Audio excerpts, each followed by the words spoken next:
dans ce lieu. Voilà. Quelques remarques. Simplement, lundi, nous fêtons celui qui est au-dessus de la tête de Flore. Il s'appelle... Non, pas celui-là, juste derrière. Saint-Georges. Vous connaissez Saint-Georges? C'est le patron de... Comment? C'est pas le patron des soldats?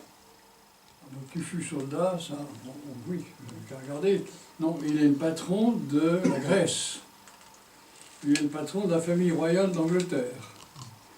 Il est patron de multitudes de personnes et quelquefois en Serbie. Vous ne connaissez pas la Serbie. Les orthodoxes serbes, ils ont ce qu'ils appellent une slava. La slava, ça veut dire la louange. Et ils fêtent une fois dans l'année, avec le nom d'un saint, toute la famille. Alors la slava, vous connaissez sœur Yelena, notre sœur. Voilà. Et bien sa slava, c'est Saint-Georges. Alors elle est à l'hôpital, mais on va lui fêter sa slava demain, lundi. Voilà. En plus de ça, beaucoup de personnes s'appellent Georges, ce qui est une autre question. Ensuite, mercredi, on fête Saint-Marc. Vous connaissez tous Saint-Marc, non? C'est un évangéliste. Voilà, il a écrit un des 4 évangiles, et son symbole de Saint-Marc, qu'est-ce que c'est? C'est le lion. Donc c'est l'évangile du Christ qui s'est fait roi. Vous savez, il y a 4 évangiles. Le premier évangile, c'est le Christ, disons, qui s'est fait homme ou prophète. Alors, c'est symbolisé, c'est Saint Matthieu qui a écrit cet évangile-là. Il est symbolisé par un ange ou par un homme. Ensuite, alors, il y a le 3e évangile, c'est Saint Luc, l'évangile du Christ qui s'est fait prêtre. Vous savez, c'est les 3 registres de l'organisation de l'humanité dans le monde, les rois, les prêtres et les prophètes. Voilà. Alors, Saint Luc, il était d'ailleurs médecin et iconographe, et c'est lui qui a donné l'évangile du Christ sacerdotal ou grand prêtre. Et puis après, il y a un 4e évangile qui est de Saint Jean, l'évangéliste. Alors, comme dit Saint Irénée, notre saint patron de la cathédrale à Paris, dit ça, c'est pas l'évangile de l'homme, c'est l'évangile de Dieu. C'est celui qui vient du haut des cieux et qui fond sur sa proie. Quelle est sa proie? Comme l'aigle. Symbolise l'aigle, la proie. C'est la création tout entière et avec l'homme dans son cœur. Voilà. Ce sont des remarques qu'on peut se faire et qui justifient un petit peu notre défaut de connaissance, disons, des mystères. Alors, devant ce mystère du jour, de la résurrection, je me suis dit, il y a trop à dire. Alors, qu'est-ce que je peux bien essayer de vous transmettre? Alors, ça m'est venu parce qu'il n'y a pas très longtemps, j'ai rencontré un prêtre de l'église de Rome. Il était un homme de cœur, il l'est toujours d'ailleurs, parce qu'il est plus jeune que moi. Et on s'est posé la question, au fond, qu'est-ce que c'est que l'Église? Avez-vous, pour les uns ou les autres, une sorte de réponse à cette question? L'ensemble des chrétiens, l'ensemble des baptisés.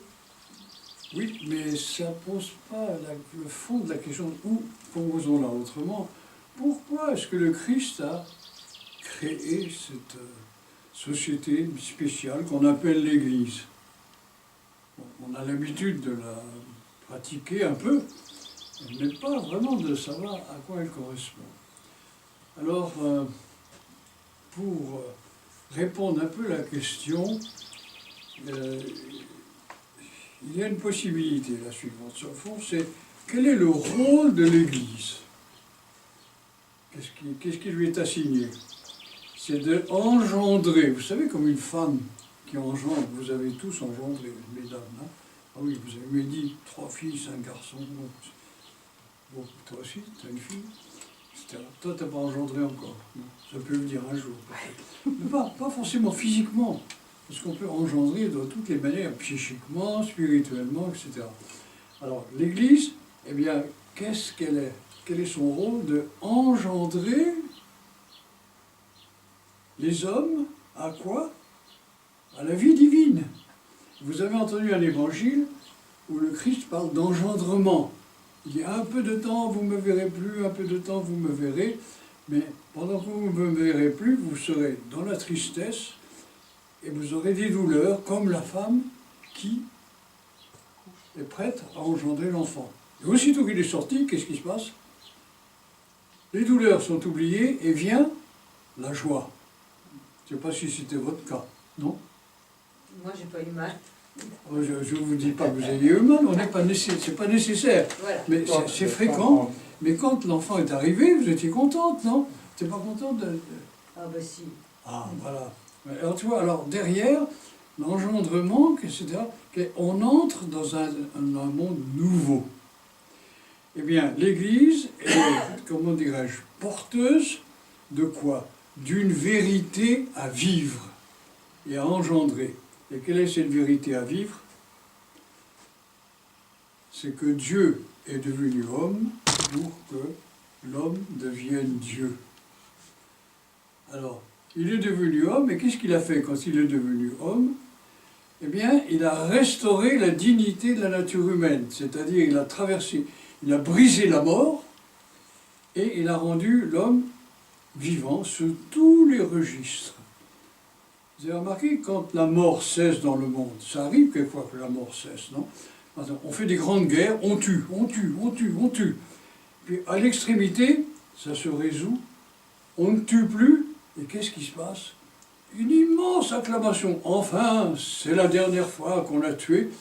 La joie est parfaite. Vous savez, en 1945 ou 1944, en France, on a cessé de tuer, non? Ça s'est déplacé d'ailleurs. Et la joie était extraordinaire. Après, ça a diminué assez vite et puis on a recommencé à tuer. Voilà.